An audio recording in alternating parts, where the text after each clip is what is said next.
Alright, let's go! For today's video, magluluto tayo ng ginisang watercress. Alright.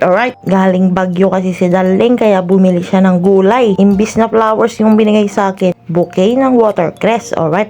Napakasarap nga nito mga kapulutan. Para siyang kangkong na pwede mo na agad kainin. Hinugasan ko lang at inalis ko yung tangkay pero edible naman lahat ng parts nito. Sa Bagyo ka nga lang makakakita ng ganitong gulay mga kapulutan. Una sa lahat, first of all, naggisa tayo ng bawang. Medyo tutustayin natin konti, saka natin ilalagay yung mga watercress. Comment down below kung may ibang tawag kayo sa gulay na to mga kapulutan. Ang alam ko kasi sa Bagyo lang nakakakita nito. Asin at paminta yung linagay natin dito mga kapulutan.